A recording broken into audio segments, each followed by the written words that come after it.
Galaxy S8 signature design gives Samsung back its product identities. It's a work of art as Samsung described it. Of course not. The Galaxy S8 is no Michelangelo. Samsung is also saying it's the best design in consumer electronics, and although we shouldn't take the Korean tech giant's hyperbole too literally, I for one agree. The unveiling and design of the Galaxy S8, in a lot of ways, is reminiscent of the company's launch of the Galaxy S3 5 years ago. It was original in the sense that it was really Samsung's own smartphone and the first to embrace a larger screen.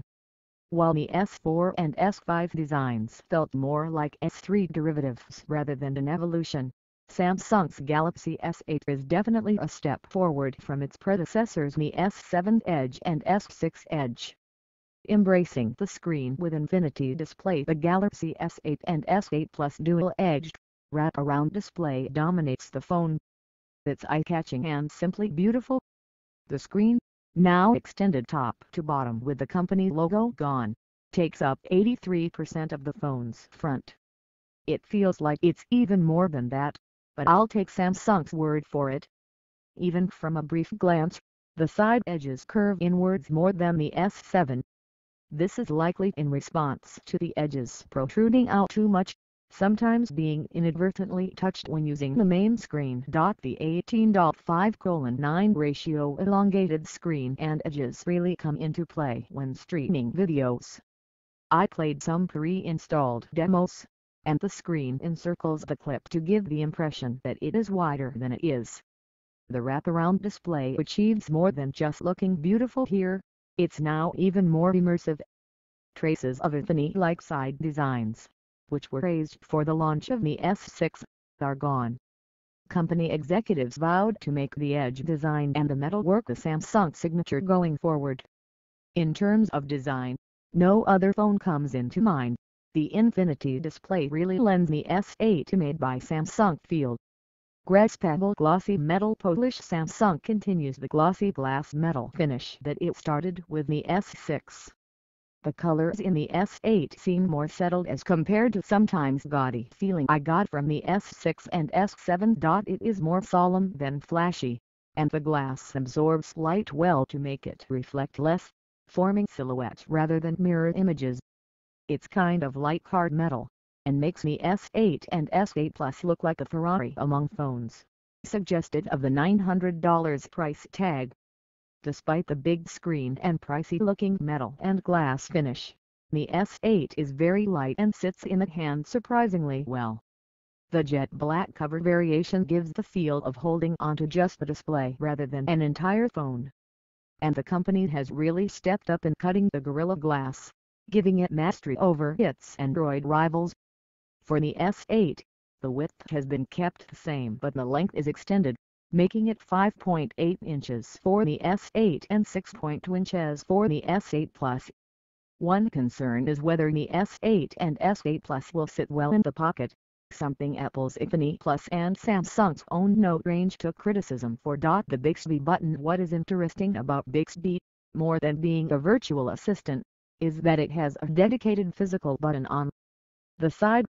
It's ironic because physical buttons seem to want their way out, as demonstrated by Samsung removing the home button. It is arguably the first time a physical button, besides on/off, volume, or camera is being introduced. Why? The Bixby button is right below the volume button on the left side, so your index finger will be bound to touch it now and then.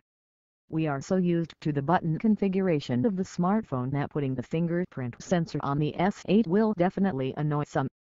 Basically, Samsung wants Bixby to become an intuitive press habit of yours. But whether it will work remains to be seen. And there is a bigger consideration here. The physical button, I think, reflects Samsung's brainstorming efforts on how to leverage hardware to make the virtual assistant more accessible. Remember, Samsung announced plans to deploy Bixby in its other consumer electronics, such as home appliances, and there will be different ergonomic considerations for the best way to deploy the virtual assistant depending on device type. Samsung told ZDNet that Bixby is a baby step, but added that the addition of the physical button is also a sign of confidence that the virtual assistant platform will become bigger. Bixby's growth will be an interesting test to see how hardware could cater or change to adapt to it. Lighting fast iris and facial recognition. At least for the demo, the iris and face scanning is super fast, likely due to the 10nm processing Beast's Exynos 9 and Snapdragon 835. Users can register their face via the camera app. Even with a brief flash, the S8 recognized my face and unlocked the phone immediately. Samsung says the big plus from facial recognition will bolster security for those who don't password protect their phones. Guilty. I sincerely hope, however, that Samsung will find a way to put the fingerprint sensor on the screen, which for the S8 is now on the back next to the camera. This decision seems a compromise due to current technological limitations rather than a conscious choice based on practicality. Now that the home button is virtual, it'd just be cooler and easier to have everything on the screen, as touching is far more intuitive than pressing.